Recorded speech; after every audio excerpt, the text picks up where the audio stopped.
नमस्कार दोस्तों, फिर एक बार स्वागत करते हैं आपका विदर्भ सम्राट न्यूज़ चैनल में। फिर एक बार नए मुद्दे को लेकर हम आपके सामने उपस्थित हुए हैं, जैसे कि महाराष्ट्र में एक राजनीतिक भूकंप है, उसका विश्लेषण करने वाले हमारे राजनीतिक विश्लेषक श्री छलबरजी अग्रवाल। सर, आपका फिर एक बार विदर्भ सम्राट न्यूज़ चैनल में हार्दिक स्वागत है। बहुत बहुत धन्यवाद आपको। जैसे कि आज जो घटित हुआ एक राजनीतिक भूकंप माना जाता है, जैसे विरोधी पक्ष नेता श्री अजित पवार जी अपने 9 आमदारों के साथ में भारतीय जनता पार्टी को समर्थन दिया। सर, क्या बोलेंगे? उनको मंत्री पद भी मिला हुआ है, क्या बोलेंगे इस बारे में? मैंने 2019 विधानसभा चुनाव परिणाम के 15 दिन पहले मैंने भविष्यवाणी किया। भविष्यवाणी तो नहीं करता, विश्लेषण करता हूँ कि कांग्रेस, राष्ट्रवादी कांग्रेस, शिवसेना की सरकार बनेगी, ठाकरे मुख्यमंत्री बनेंगे। तो लेकिन हो गया क्या, देवेंद्र फडणवीस सीएम बन गए, अजित पवार डिप्टी सीएम बन गए। मेरे को बहुत लोगों के फ़ोन आए, अरे ये तो तुम्हारी भविष्यवाणी गलत हो गई। मैंने बोलता रुको, सब्र करो, मैं जो बोल रहा हूँ वो होने वाला है। उसके बाद वैसे ही हुआ, कांग्रेस लाकर शिवसेना की सरकार बनी। उसके बाद 2022 में मैंने बोला, मैंने पेपर में भी डाला लिखित में कि बीजेपी और राष्ट्रवादी कांग्रेस की सरकार बनेगी, लेकिन शिंदे के साथ बन गई सरकार। फिर लोगों के फ़ोन आए, फिर मैंने बोला रुको, सब्र करो, राष्ट्रवादी कांग्रेस के साथ ही सरकार बनेगी भारतीय जनता पार्टी। वैसे ही हुआ। राजनीति है ये, राजनीति में सब कुछ संभव है, अनिश्चितता का खेल है, कुछ भी होता है राजनीति में। सर, राज्यसभा सदस्य जी प्रफुल्ल पटेल जी कुछ ही दिन पहले ही उनको कार्यकारी अध्यक्ष का जो पद मिला था राष्ट्रवादी में, और ऐसा हो सकता है कि सर उनके मर्जी के बगैर वो शपथ ग्रहण समारोह में शामिल होंगे। क्या आपको लगता है उनके मर्जी के बगैर वो इतना बड़ा निर्णय ले सकते हैं? सर, क्या बोलेंगे इस बारे में? एक कहावत है, भगवान की मर्जी के बिना पत्ता भी नहीं हिलता। उसी प्रकार शरद पवार की मर्जी के बिना राष्ट्रवादी कांग्रेस का कोई भी नेता हिल डुल नहीं सकता। ये जो कुछ घटनाक्रम घटित हुआ है, ये शरद पवार की मर्जी से घटित हुआ है। इसके पहले 19 में जो सरकार इनकी बनी थी रात को 12 बजे, वो भी शरद पवार की मर्जी से बनी। खुद खुलासा बाद में हो ही गया। तो जो भी हुआ है ये शरद पवार की मर्जी से हुआ है। उनकी मर्जी के बिना एक पत्ता नहीं हिल सकता, एक नेता हिल डुल नहीं सकता। कहीं ना कहीं राष्ट्रवादी जो कार्यकर्ता है उनको भी एक बड़ा धक्का है, और भारतीय जनता पार्टी के जो कार्यकर्ता है उनको भी बड़ा धक्का है। सर, क्या बोलेंगे ये निर्णय के लिए? राष्ट्रवादी कांग्रेस पार्टी को कोई धक्का नहीं है, भारतीय जनता पार्टी के निष्ठावान लोगों को धक्का है कि हम लोग जिनके खिलाफ लड़ रहे हैं, जो हमारे खिलाफ लड़ रहे हैं, वो सब मिल गए। तो भारतीय जनता पार्टी के जो निष्ठावान कार्यकर्ता है ना, उनको धक्का है। राष्ट्रवादी वालों को तो मला ही है, उनको तो यहाँ मंत्री पद मिल गया, केंद्र में भी मंत्री पद मिलेगा, कम से कम 1 या 2 तो मिलेंगे। शरद पवार जी की बेटी सुप्रिया सुळे मंत्री बनेगी, प्रफुल्ल भाई सब मंत्री बनेंगे, 2 तो मंत्री पक्का ही बनेंगे, तो उनको फायदा है। कहीं ना कहीं ऐसा लोगों के मन में था कि मंत्री पद में श्री प्रफुल्ल पटेल जी का भी नाम होना चाहिए, यहाँ पे नाम नहीं दिखा, तो आपको लगता नहीं कहीं ना कहीं वो तो केंद्र में बनेंगे, यहाँ थोड़ी बनेंगे। वो हाई लेवल के आदमी है, वो राष्ट्रीय और अंतर्राष्ट्रीय स्तर के आदमी है। वो महाराष्ट्र में क्यों मंत्री बनेंगे, केंद्र में बनेंगे मंत्री। सर, कुछ ही महीनों पहले एक जो पत्रकार है उन्होंने पूछा था देवेंद्र फडणवीस जी को कि क्या आप राका के साथ में कभी भविष्य में सरकार बनेंगे। इसमें जो उन्होंने प्रतिक्रिया दिया वो वीडियो सोशल मीडिया में बहुत वायरल हुआ। देखते हैं वो वीडियो। एनसीपीशी राष्ट्रवादी काँग्रेसची युती होणं शक्यच नाही, नाही नाही नाही। आपत धर्म नाही, शाश्वत धर्म नाही, कुठलाही धर्म नाही। एक वेळ रिकामे राहू, एक वेळ सत्तेशिवाय राहू, एक वेळ मला कोणीतरी विचारलं तुमचा विवाह होणार आहे का, मी म्हटलं अविवाहित राहणं पसंत करेन, पण राष्ट्रवादी सोबत जाणार नाही। सर, ये वीडियो देखने के बाद आपको क्या लगता है जो उन्होंने कहा था वो अभी जो विपरीत हुआ है, इसके बारे में क्या बोलना चाहेंगे आप? जो छोटे नेता और छोटे कार्यकर्ता होते हैं कोई भी पार्टी के, वो सिद्धांतों की और चरित्र की राजनीति करते हैं।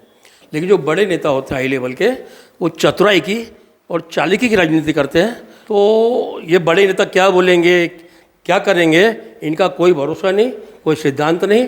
अटल बिहारी वाजपेयी जब तक जीवित थे, जब तक कि वो सक्रिय थे, तब तक ये राजनीति सिद्धांतों की होती थी। अभी सिद्धांतों का गला घोट दिया गया है। राजनीति में सिद्धांतों की कोई जगह नहीं है। अपना काम बनाओ और खूब माल कमाओ, वाली राजनीति चल रही है। उप मुख्यमंत्री जो देवेंद्र फडणवीस है वो भारतीय जनता पार्टी के चाणक्य माने जाते हैं। सर, तो आपको क्या लगता है इस भविष्य में उनको केंद्र में भी जगह देंगी क्या बीजेपी? क्या बोलेंगे सर? दे सकती है ना, केंद्र में जगह देवेंद्र फडणवीस को दे सकती है। और नितिन गडकरी जिनका नाम प्रधानमंत्री की लिस्ट में आ गया है, प्रधानमंत्री लेवल के आदमी हो गए, उनको थोड़ा उनका कद कम करने के लिए देवेंद्र फडणवीस को बना सकते हैं, आगे बढ़ा सकते हैं। जैसे अभी उनको चुनाव कमेटी में से निकाल दिया, नितिन गडकरी जी को, देवेंद्र फडणवीस को ले लिया चुनाव कमेटी में, केंद्रीय चुनाव सेंसर बोर्ड में। तो वैसा हो सकता है। कोई राजनीति में कोई भी जो है ना, अपनी लकीर बड़ी नहीं करता, दूसरे की लकीर मिटाता है। वैसे ही मुझे ऐसा लग रहा है कि देवेंद्र फडणवीस को नितिन गडकरी से भी आगे बढ़ाएंगे वो लोग, ऐसा मुझे लग रहा है। तो कहीं ना कहीं जो शिंदे गट है उनको भी एक बड़ा झटका पड़ा है। उनका बोलना ऐसा था कि राष्ट्रवादी के कारण हमने शिवसेना छोड़ी है, वो अलग गुट में है। अभी राष्ट्रवादी के साथ में उनको रहना पड़ेगा सर, क्या बोलेंगे इस बारे में? अभी वो निर्णय क्या लेंगे सर? कार्यकर्ताओं की तो मजबूरी रहेगी ना, जहाँ अपने नेता रहेंगे वहाँ कार्यकर्ता जाएंगे, भले ही एक दम घुटेगा उनका, लेकिन जाएंगे। नेताओं के बिना नहीं रह सकते, शून्य हो जाएंगे वो लोग। अपने नेता को कोई छोड़ नहीं सकता। और राजनीति तो सब चरित्र की हो गई आजकल, चतुराई की हो गई है, चरित्र की नहीं हुई।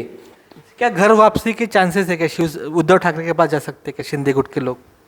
राजनीति कुछ भी हो सकता है ना, कुछ भी हो सकता है, जा सकते हैं वापस, शिवसेना में शामिल हो सकते हैं वापस, कुछ भी हो सकता है। ऐसा कोई अनिश्चितता का खेल है राजनीति। तो जैसे कि महानगर पालिका का जो चुनाव रुका था, तो मंत्रिमंडल का विस्तार के कारण रुका था। क्या आपको लगता है कि अभी जो नगर पालिका और महानगर पालिका, इनका जो चुनाव का रास्ता साफ हो जाएगा? सर क्या बोलेंगे इस बारे में? महानगर पालिकाएँ दुधारू गाय होती है, मैंने पहले भी बोला था। सत्तारूढ़ पार्टी भारतीय जनता पार्टी और शिवसेना कमज़ोर पड़ रही थी महानगर पालिकाओं में, अब मजबूत हो जाएगी। तो चुनाव का रास्ता साफ हो गया है। बारिश के बाद में महानगर पालिकाओं के, नगर पालिकाओं के चुनाव निश्चित होंगे और दिवाली पहले होंगे, ऐसी संभावना बन गई है। सर राष्ट्रवादी का इस तरह शामिल होना भारतीय जनता पार्टी में एक बहुत बड़ा भूकंप माना जाता है। तो ऐसे गोंदिया भंडारा की जो राजनीति है, इसमें क्या फ़र्क पड़ सकता है इससे सर? गोंदिया भंडारा की 7 सीटें भारतीय जनता पार्टी, शिवसेना और राष्ट्रवादी कांग्रेस पार्टी जीतेगी। और गोंदिया भंडारा लोकसभा मेरे ख्याल से तो प्रफुल्ल पटेल चुनाव बीजेपी से लड़ सकते हैं, बीजेपी राका शिवसेना से, मेरी ऐसी संभावना है। और राज्यसभा में तो है वो, हो सकता है नहीं भी लड़े, लेकिन वो लड़ सकते हैं। और चिमूर, गोंदिया भंडारा, चिमूर, यानी पूरे विदर्भ में भारतीय जनता पार्टी और शिवसेना को एक ताकत मिलेगी। जो 62 में से मुझे ऐसा लग रहा था कि इनके 30 भी नहीं आएंगे, भारतीय जनता पार्टी शिवसेना के 30 भी नहीं आएंगे ऐसा लग रहा था। अब प्रफुल्ल पटेल, अजित पवार, इनके जुड़ने से मुझे ऐसा लग रहा है इनके 40 के ऊपर आएंगे। 62 में से 40 से 45 इनके आ जाएंगे, मुझे ऐसा लग रहा है विधानसभा में। सर प्रफुल्ल पटेल एक बहुत बड़े नेता माने जाते हैं, केंद्र के मंत्री भी रह चुके हैं सर। उनके जो आने से जो भारतीय जनता पार्टी में लोग जुड़े थे, कांग्रेस से आके जो लोग जुड़े थे, तथा अदर जो राजनीति हुई थी बाकी जगह, तो कहीं ना कहीं राष्ट्रवादी की ताकत अब बढ़ी कि नहीं सर? क्या बोलेंगे, अभी बढ़ेगी क्या? प्रफुल्ल पटेल गोंदिया भंडारा जिले में सर्वमान्य जन नेता है। सभी पार्टी के नेता और कार्यकर्ता उनका आदर सम्मान करते हैं और ताकत बढ़ेगी। राष्ट्रवादी की भी बढ़ेगी, भारतीय जनता पार्टी की भी बढ़ेगी, शिवसेना की भी बढ़ेगी, तीनों की ताकत बढ़ेगी और कांग्रेस की ताकत यहाँ कम हो जाएगी, मुझे ऐसा लग रहा है।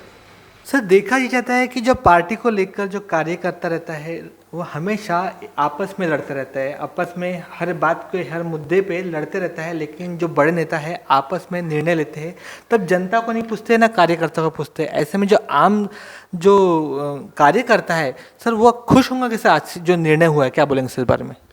कार्यकर्ता हमेशा दबा हुआ रहता है। पार्टी के बड़े नेता खेल खिलाते हैं और छोटे कार्यकर्ता खेलते हैं, वो बेवकूफ़ बनाते हैं बड़े नेता। कई बार मैंने देखा हूँ, सुना हूँ कि दिन भर गाली गलौज करेंगे पार्टियों के नेता, बड़े नेता एक दूसरे के खिलाफ बोलेंगे मंच पे, रात को साथ में बैठ के गपशप करते हैं। सब एक हैं बड़े नेता। छोटे कार्यकर्ता को मरण होता है तो छोटे कार्यकर्ताओं को आपस में झगड़ा नहीं करना चाहिए, क्योंकि सब बड़े नेता एक ही होते हैं, हर पार्टी के नेता एक ही होते हैं। मरण छोटे कार्यकर्ता का होता है। तो छोटे कार्यकर्ता भी अपने हिसाब से काम करें, अपनी पार्टी की बात करें और ज़्यादा झगड़ा नहीं करें, मुझे ऐसा लगता है। सर महाराष्ट्र में कुछ दिनों से जो राजनीति हो रही है, वो पूरे भारत भर में एक अलग राजनीति हो रही है। ऐसे में महाराष्ट्र का चित्र भी, राजनीतिक चित्र थोड़ा सा अलग हो रहा है। सर क्या बोलेंगे इस बारे में? जो आम जनता है उसमें क्या प्रभाव पड़ेगा सर इस राजनीति का? जनता तो सब उब चुकी है राजनीति से, जनता उब चुकी है, जनता को कोई फर्क नहीं पड़ता।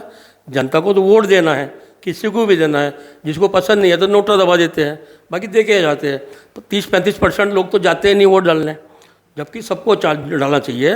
जो वोट है एक ऐसा अधिकार है, इसका उपयोग सभी ने करना चाहिए। और जो भी आदमी वोट नहीं डालता ना, उसकी जो सरकारी सुविधा है पूरी समाप्त करना चाहिए। क्योंकि चुनाव को लोग क्या करते हैं, खेलते हैं, चुनाव को उत्सव में लेते हैं, जबकि चुनाव एक यज्ञ होना चाहिए। उस यज्ञ में एक आहुति हर मतदाता को डालना चाहिए, मेरी ऐसी सोच है। धन्यवाद सर। दोस्तों आज का ये स्पेशल एपिसोड आपको कैसा लगा ज़रूर बताइए। आपको अगर हमारे एपिसोड अच्छे लगते हैं तो कमेंट करिए, लाइक करिए और शेयर करिए, और हमारे चैनल को सब्सक्राइब करना बिल्कुल ना भूलें ताकि आने वाले एपिसोड आपके मोबाइल पर तुरंत आए। देखते रहिए विदर्भ का नंबर 1 चैनल विदर्भ सम्राट।